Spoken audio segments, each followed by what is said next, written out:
Hello, I'm Arclight and welcome to another edition of Redwolf TV. Our videos typically cater to the veteran wargamer, giving you details that others simply can't. However, once in a while, it's nice to cater for the younger, newer crowd, and so today we bring things back to basics. What do you notice about all of these guns? To address a question that came up from one of our fans on our live chat, what AEG primary weapons are good for left-handed wargamers? Redwolf TV brings you Left for Wargamers.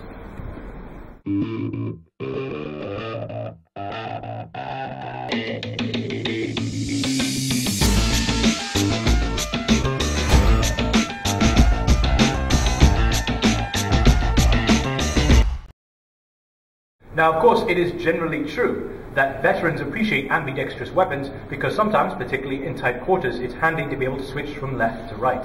However, in this video, we are addressing specifically the question, guns for left-handed users, although inevitably we will be covering ambidextrous guns for multiple users as well. Some of these guns are technically right-handed. However, because one of the leading problems with left and right-handedness on weapons is shell ejection, and in airsoft we don't have the problem of hot brass in your face, some of these weapons are technically right-handed, but are perfectly fine, if not better, for left-handed users. From those odd ducks at one end of the scale, we now move to the middle. Those guns which are technically have characteristics of ambidexterity, but are left or right-handed because they're easily switchable between the two.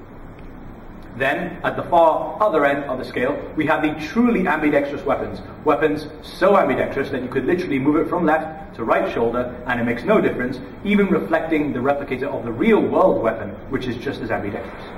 Number 6. Starting at the odd duck end of the scale, we have the old classic venerable AK-47. This is the Tokyo Marui AK-47, Type 3 gearbox, standard Tokyo Marui 285 FPS. A long-barreled weapon with a full stock. The handling features on this weapon: plain open iron sights, a charging handle on the right side, a fire selector on the right side, and an ambidextrous magazine release. Curiously enough, for a right-handed weapon, the charging handle and fire selector are on the right side, which means whether you reach over the top of the weapon with your offhand, or you use the firing hand to operate it, for a right-handed user you actually have to interrupt your firing in order to operate them. However, for left-handed users, in real life you get a face full of hot brass coming out the right side of the weapon, but this is airsoft, so that's not a problem. Now, for a left-handed user firing the weapon, I can now use my offhand to use the charging handle and fire selector, which actually means in airsoft this is better for a left-handed user. And then for the magazine, it's ambidextrous anyway, grabbing the magazine and flipping the switch with your thumb. That said, the sling mounts are on the left side of the weapon, which means, although not impossible, it certainly makes it very awkward for a left-handed user to sling up and carry. But once again, in the world of airsoft where we can fudge things to make things easier, quite often I've seen in the field slings simply being tied to the nook on the stock and onto the barrel here, allowing an ambidextrous sling mount. Number 5. Another odd duck from Japan, we bring you the M14 series. This in particular is the Tokyo Marui M14 SOCOM, standard 285 FPS Tokyo Marui power with a Type 7 gearbox. The M14 family, generally being long rifles, this is the SOCOM variant. It has a much shorter barrel for CQB fighting. Simple open-top iron sights. A top accessory rail for the mounting optics, a charging handle on the right side, a fire selector on the right side, and an ambidextrous safety in the middle of the trigger guard. Also, the ambidextrous magazine release in the middle of the mag well. The sling mounts are mounted on the bottom of the weapon in the middle, making them ambidextrous. And the butt plate, well, that's symmetrical anyway. So the M14 wasn't bad, but now we move to the middle turning point of our scale. Things start to get a bit more ambidextrous from here from now on. Number 4. Square in the middle of the scale, we have the SCAR family of rifles. This being the VFC SCAR-H Deluxe, shorter than normal SCAR barrel length. Replica 7.62 heavy type magazine. Festooned with accessory rails on the bottom, sides and top. Flip up iron sights, front and rear. Ambidextrous mag release. And ambidextrous fire selector.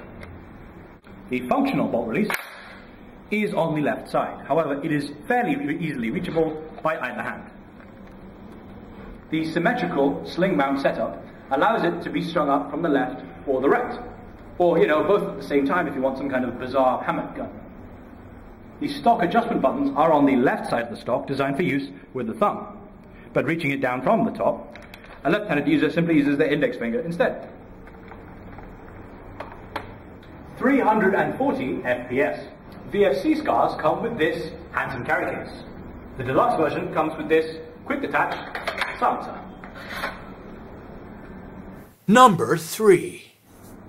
The third most ambi gun on our lineup. The spot is taken by the Tokyo Marui AUG, a long-barreled weapon with a Type 3 gearbox. The only thing on this weapon which isn't ambidextrous or switchable is the charging handle on the left. Sling mount, central on the front, left on the rear, that can be switched to the right. The fire selector is a square push, ambidextrous through the middle of the weapon. The handle is its own switch. Magazine release is ambidextrous on the bottom behind the magazine well. A standard Tokyo Marui 285 FPS. Number 2. The number 2 spot goes to the Tavor. The proprietary gearbox puts out 350 FPS, down this variant's shorter barrel. The only thing on this weapon that isn't ambidextrous or switchable to the other side is the laser dot activation button. But of course, other than using your thumb on one hand, you could just use the index finger on your other hand anyway. And yes, technically the rear iron sight flips to the right. So just running it through quickly, charging handle can be moved to the other side. Sling mounts can be moved to the other side. Fire selector can be moved to the other side. Magazine release is already in the middle, and the bolt release is already in the middle. And finally, number 1. And the number 1 spot goes to the classic, yet space-age, P90.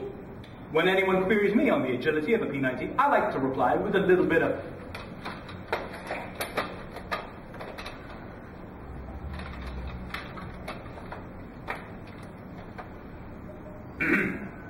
the Tokyo Marui P90 Type 6 gearbox.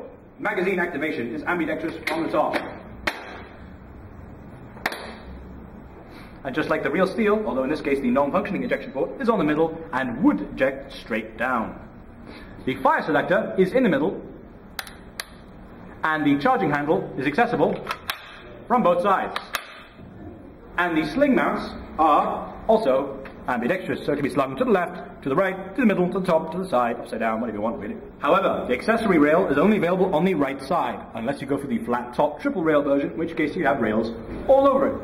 This tiny little lightweight weapon uses a Type 6 gearbox and puts out at 285 FPS. Down a barrel which, despite its size, is actually pretty decent, and on top of that, add a silencer, it can accommodate a full length in a barrel. Arclight out! www.redwolfairsoft.com